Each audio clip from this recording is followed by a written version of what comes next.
मोहब्बत एक राज है। वह राज रूह में रहे जो हुस्न बन के जलवागर, निगाह है जिसकी दीद की न ताब लाए उम्र भर। सऊर से बुलंद तर मोहब्बत एक राज है। मोहब्बत एक नाज है। वह नाज जो हयात को निसाते जाविदा करे, जमी के रहने वालों को जो अर्ज से आसियां करे, न फर के ई ओ आ करे। मोहब्बत एक नाज है। मोहब्बत एक ख्वाब है। वह ख्वाब जिसकी सर खुशी पे जन्नतें निसार हों, फसाना साजे जिंदगी की इसरतें निसार हों, हकीकतें निसार हों। मोहब्बत एक ख्वाब है। मोहब्बत एक निगार है। तमाम सिद्ध को सादगी, तमाम हुस्न काफरी, तमाम सोरिसो खलिस, मगर बत्तरज दिलबरी, शिकस्त जिसकी बरतरी। मोहब्बत एक निगार है। प्रेम एक रहस्य है, सबसे बड़ा रहस्य, रहस्यों का रहस्य। प्रेम से ही बना है अस्तित्व और प्रेम से ही समझ में आता है। प्रेम से ही हम उतरे हैं जगत में और प्रेम की सीढ़ी से ही हम जगत के पार जा सकते हैं। प्रेम को जिसने समझा उसने परमात्मा को समझा, और जो प्रेम से वंचित रहा वह परमात्मा की लाख बात करे, बात ही रहेगी, परमात्मा उसके अनुभव में ना आ सकेगा। प्रेम परमात्मा को अनुभव करने का द्वार है। प्रेम आंख है। मोहब्बत एक राज, एक भेद, एक कुंजी जिससे अस्तित्व के सारे ताले खुल जाते। वह राज रूह में रहे जो हुस्न बन के जलवागर। अगर प्रेम भीतर हो तो आत्मा प्रकाशित हो उठती है। निगाह है जिसके दीद की न ताब लाए उम्र भर। रूह ऐसी रोशनी से भर जाती है अगर प्रेम हो कि आंखें उस रोशनी को देखें तो तिल मिला जाएं, देख ना पाएं, देखना चाहें तो देख ना पाएं। सूरज का प्रकाश उसके सामने फीका है, चांदारे टिमटिमाते दिए उसके सामने, उसके मुकाबले, उसकी तुलना में। जिसने प्रेम जाना उसने पहली दफा रोशनी जानी, और जिसने प्रेम नहीं जाना उसने जीवन में सिर्फ अंधकार जाना, अंधेरी रात जानी, अमावस जानी, उसकी पूर्णिमा से पहचान नहीं हुई। सऊर से बुलंद तर मोहब्बत एक राज है। संस्कृतियां, सभ्यताएं उसके समक्ष कुछ भी नहीं। इन सबसे बुलंद है धर्म, मजहब, संस्कार, रीति रिवाज, परंपराएं, रूढ़ियां। इन सबसे बुलंद है, इन सबसे बहुत पार है। किन्हीं रीति रिवाजों में नहीं समाता, किन्हीं सभ्यताओं में सीमित नहीं होता, किन्हीं संस्कृतियों में आबद्ध नहीं है। प्रेम मुक्ति है, मुक्त आकाश है। सऊर से बुलंद तर मोहब्बत एक राज है। उस प्रेम को खोजो जो हिंदू के पार है, मुसलमान के पार है, कुरान के ऊपर जाता है। गीताएं जहां से नीचे अंधेरी खाइयां हो जाती, उन शिखरों को तलाशो, उन्हीं शिखरों पर परमात्मा का निवास है। कोई मुझसे पूछता था एक दिन, परमात्मा को कहां खोजे? मैंने कहा प्रेम में। शायद उसने चाहा होगा कि कहूं हिमालय में, शायद उसने चाहा होगा कि कहूं चांद तारों पर। वह कहीं बाहर खोजना चाहता था, और परमात्मा भीतर ही खोजा जा सकता है, और भीतर जाने की गैल उसका नाम प्रेम है। मोहब्बत एक नाज है, एक गौरव, एक गरिमा है। जिससे मिल जाती वह सम्राट हो जाता है। जो उसके बिना है गरीब है। जो उसके बिना है बस वही गरीब है। फिर उसके पास कितनी ही संपदा क्यों ना हो, सारे जगत का साम्राज्य क्यों ना हो, जिसके पास प्रेम नहीं उसका पात्र खाली, वह भिखमंगा है। मोहब्बत एक नाज है, वह नाज जो हयात को निसाते जाविदा करे। प्रेम जीवन को अमृतत्व दे देता है, अन्यथा जीवन मरण धर्मा है। इस जीवन में एक ही अनुभव है जो मरण धर्मा नहीं है। इस जीवन में एक ही स्वाद है जिसमें अमृत की थोड़ी सी झलक है। मोहब्बत एक नाज है, वह नाज जो हयात को निसाते जाविदा करे। इस मृत्यु से भरे हुए जीवन को जो अमृत की झलक दे जाता है, रंग देता है इसे अमृत के रंग में। प्रेम की घड़ियों में मृत्यु पर भरोसा नहीं आता। प्रेमी मान ही नहीं सकता कि मृत्यु हो सकती। जिसने प्रेम जाना मृत्यु से मुक्त हुआ। ख्याल रखना, जो आदमी जितना प्रेम से हीन होगा उतना ही मृत्यु से भयभीत होता है, उसी अनुपात में। इस गणित में कभी भूल नहीं होती। जब किसी आदमी को तुम मौत से बहुत डरा देखो तो जान लेना कि उसने जीवन में प्रेम को नहीं जाना। प्रेम को जानता तो मृत्यु से डरता क्यों? क्योंकि प्रेम तो मृत्यु को जानता ही नहीं, प्रेम तो मृत्यु को मानता ही नहीं। प्रेम के लिए मृत्यु एक झूठ है, भय के लिए जिंदगी एक झूठ है, प्रेम के लिए मृत्यु एक झूठ है। भय केवल मृत्यु जानता है, प्रेम केवल जीवन, शाश्वत जीवन जानता है। वह नाज जो हयात को निसाते जाविदा करे, जमी के रहने वालों को जो अरसे आसियां करे। प्रेम ही एकमात्र चमत्कार है, एकमात्र जादू। जमीन पर रहने वालों को आसमान में रहना सिखा देता है, जमीन पर रहने वालों को आसमान में नीड़ बनाने की कला सिखा देता है। जमीन पर जो सरकते हैं अचानक आकाश में उड़ने लगते हैं। जिन्हें अपने पंखों का पता ही नहीं था उन्हें पंख मिल जाते।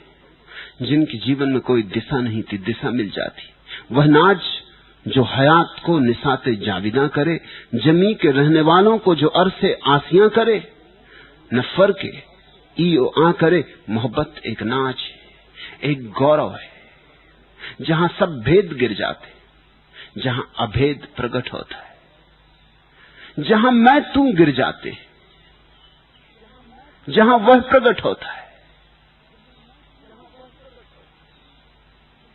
उसका ही नाम परमात्मा है। प्रेम में न तो मैं होता न तू होता। जहां मैं तू है वहां प्रेम नहीं। इसलिए तो झगड़े को हम कहते हैं तू मैं। झगड़े का मतलब होता है बहुत तू बहुत मैं, तू मैं। प्रेम का अर्थ होता है न तू न मैं, दोनों गए, दुई गई, द्वैत गया, फिर जो शेष रह जाता है वही तो परमात्मा है। ठीक कहा जीसस ने कि प्रेम ही परमात्मा है। बहुतों ने परिभाषाएं की हैं परमात्मा की, लेकिन जीसस सबको मात दे गए। मोहब्बत एक ख्वाब है, और ऐसा ख्वाब कि जिसके समस्त जीवन की सारी वास्तविकताएं झूठी हो जाती। प्रेम एक सपना है, ऐसा सपना जिसके सामने जिन्हें हमने अब तक सच्चाइयां माना है वे सब फीकी पड़ जाती। हमारी सच्चाइयां उस सपने के सामने झूठ हो जाती। प्रेम सत्य का स्वप्न है, प्रेम सत्य की आकांक्षा है, अभीप्सा है। प्रेम सत्य के बीच का हृदय में आरोपण है। प्रेम क्रांति है, क्योंकि तुम उठने लगते जीवन की क्षुद्रता से विराटता की तरफ, सीमा से असीम की तरफ। मोहब्बत एक ख्वाब है, वह ख्वाब जिसकी सर खुशी पे जन्नतें निसार हों। ऐसी मादकता है प्रेम कि उस पर हजारों स्वर्ग निछावर किए जा सकते। जिसने प्रेम जाना वो स्वर्ग नहीं मांगता। इसलिए तो भक्तों ने कहा है हमें तुम्हारा बैकुंठ नहीं चाहिए,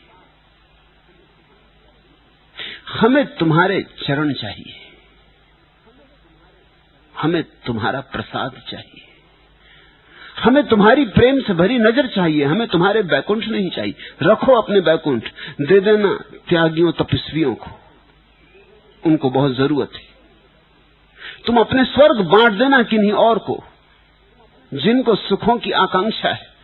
क्यों भक्त इतनी हिम्मत से कह पाता है कि हमें तेरे वैकुंठ नहीं चाहिए, तेरे स्वर्ग नहीं चाहिए, हमें तेरे चरणों की धूल में रहने को जगह मिल जाए, हमें तेरी छाया में थोड़ा विश्राम मिल जाए, बस पर्याप्त है। हमें तेरी याद मिल जाए, तेरी सुरति बनी रहे, तेरी सुध न भूले। क्यों? कारण है पीछे, क्योंकि भक्त ने प्रेम जाना, और प्रेम जानते ही उसने जाना कि 1000 स्वर्ग भी फीके।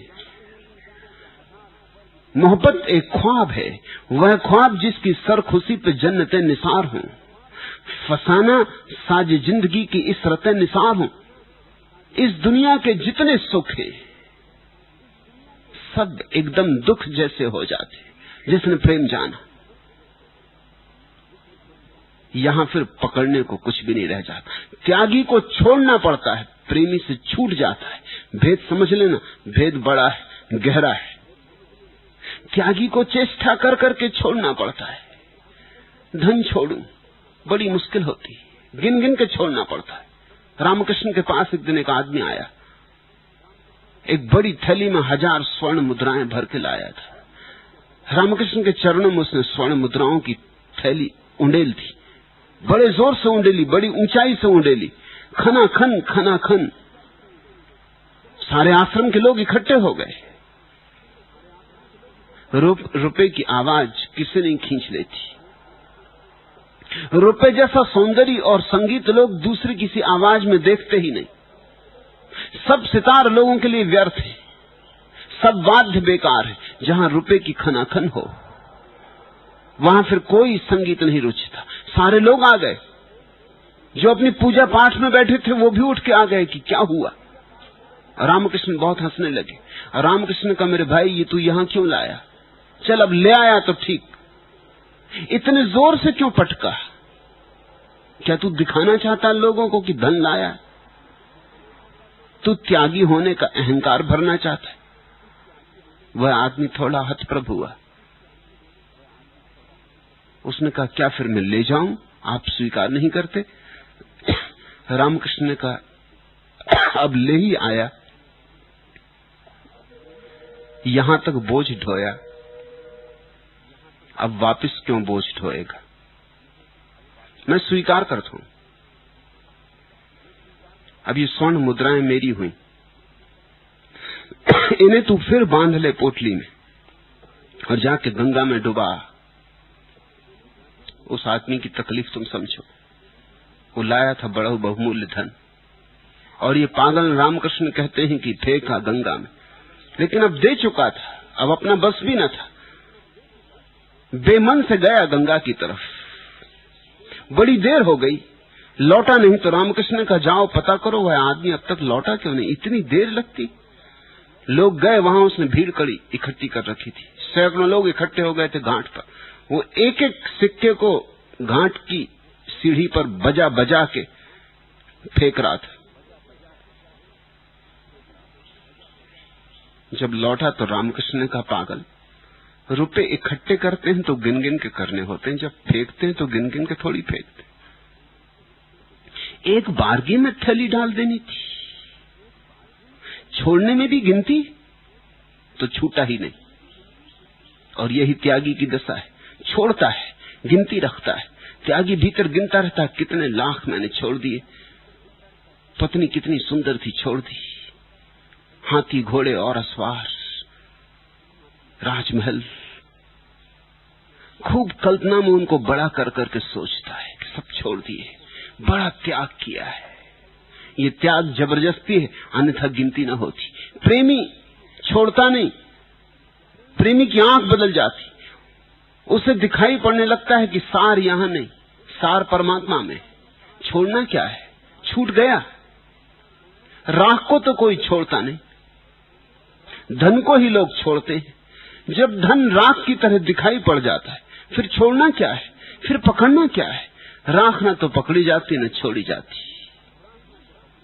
मोहब्बत एक ख्वाब है, वह ख्वाब जिसकी सर खुशी पे जन्नतें निसार हों। फसाना साजे जिंदगी की इस रते निसार हों, हकीकतें निसार हों। ऐसा ख्वाब, ऐसा स्वप्न जिस पर जिंदगी के तथाकथित सत्य निछावर किए जा सकते। मोहब्बत एक ख्वाब है, और धन्यभागी हैं वे जिन्होंने प्रेम के इस सपने को देख लिया, क्योंकि यही सपना सच है और तुम्हारे सब सच झूठ है। मोहब्बत एक निगार है, मोहब्बत एक झलक है परमात्मा की, एक छवि, जैसे चांद बना हो झील में, प्रतिफलन जैसे दर्पण में तस्वीर बनी हो। प्रेम एक तस्वीर है परमात्मा की। जिसने प्रेम नहीं जाना वो परमात्मा को पहचान नहीं सकेगा, क्योंकि परमात्मा की और कोई शक्ल सूरत नहीं, परमात्मा का कोई और आकार रूप रंग नहीं। प्रेम उसका रंग, प्रेम उसका ढंग, प्रेम उसकी छवि। जिसने प्रेम को पहचान लिया उसे परमात्मा सब जगह दिखाई पड़ने लगेगा, फूलों में और पत्थरों में, चांतारों में, नक्षत्रों में, लोगों में, पशु पक्षियों में। मोहब्बत एक निगार है, तमाम सिद्ध को सादगी, तमाम हुस्न काफरी, तमाम सोरिसो खलस, मगर बतर्ज दिलबरी, शिकस्त जिसकी बरतरी। और प्रेम ऐसा अद्भुत राज है कि वहां हार जीत है, शिकस्त जिसकी बरतरी। जहां हार के आदमी जीत जाता है, ऐसा जादू है प्रेम। मोहब्बत एक निगार है, और इस प्रेम की सबसे बड़ी अनुभूति सद्गुरु के पास होती, उसी के पास हो सकती है जो प्रेम पूर्ण हो गया है, प्रेम मग्न हो गया है, प्रेममय हो गया है, प्रेम हो गया है। संसार में तो तुम जैसे प्रेम कहते हो बड़ा टूटा फूटा है, खंड खंड है, बड़ा विकृत है, हजार विक्षिप्तताओं में दबा है, हजार गंदगियों में दबा है, हजार तरह की धूलें उस पर जम गई, हजार बाधाओं में पड़ा है। जिसे तुम संसार में प्रेम करते हो वो तो कारागृह का कैदी। सद्गुरु में जिस प्रेम को तुम देखते हो वह मुक्त आकाश का पक्षी है। उसी के साथ प्रेम हो जाए तो तुम भी आकाश में उड़ने का साहस जुटा पाते हो। वही है यात्रा, अंतर यात्रा, तीर्थ यात्रा। सतगुरु शरण में आई। धनी धर्मदास कहते हैं सतगुरु के शरण में आया तो तामस त्यागिए। अगर सतगुरु की शरण आना हो तो एक ही चीज से छुटकारा होना चाहिए, तामस, अहंकार, अस्मिता, मैं भाव। प्रेम में वही तो बाधा है। धन बाधा नहीं, पद बाधा नहीं है, तुम्हारी पत्नी तुम्हारा पति बाधा नहीं, तुम्हारे बच्चे बाधा नहीं। और बड़ा मजा यह है कि लोग पत्नी बच्चों को छोड़ के चले जाते हैं, धन दुकान को छोड़ के चले जाते हैं, बाजार छोड़ देते, समाज छोड़ देते हैं, पहाड़ों पर बैठ जाते, और जिसे छोड़ना था वह भीतर साथ ही चला जाता, अहंकार साथ ही चला जाता है। तुमने देखा तुम्हारे तथाकथित महात्माओं में जितना अहंकार सघन होता है, जितना विकृत रूप से प्रकट होता है, उतना साधारण जनों में भी नहीं होता। स्वाभाविक है यह भी, क्योंकि सब छोड़ दिया। दूसरों में तो अहंकार और चीजों में दबा था, महात्मा में बिल्कुल शुद्ध हो जाता, शुद्ध जहर। न धन रहा, न पद रहा, न पत्नी रही, न बच्चे रहे, वे सब बातें गई। अहंकार पर से सारी बाधाएं हट गई, अब अहंकार रह गया खालिस।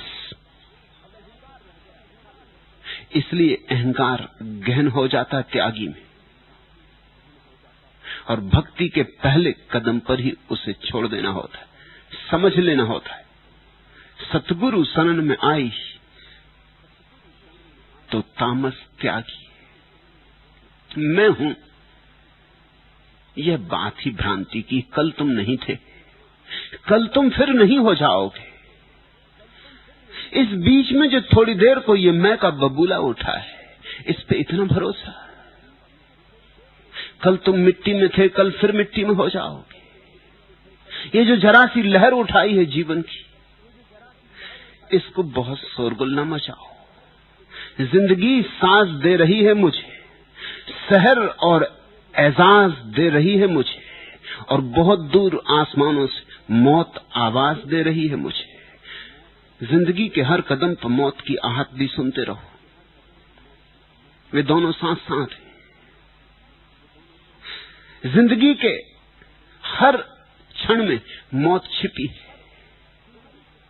अगर तुम मौत को ठीक से देखते रहो तो अहंकार को बनने का उपाय ना रहेगा। अहंकार बनता है इस भ्रांति में कि मुझे सदा रहना है। अहंकार बनता है इस भ्रांति में कि जैसे मैं सदा से हूं। कुछ है तुम्हारे भीतर जो सदा से है, लेकिन उसका तो तुम्हें भी पता नहीं, और जिसे तुम समझते हो अपना होना, वह सदा से नहीं। यह देह अभी कुछ वर्षों पहले निर्मित हुई, और ये देह भी रोज बदलती रही, फिर नहीं, पानी की तरह बहती हुई धारा है। और ये मन भी फिर नहीं है, ये भी प्रतिपल बदल रहा है।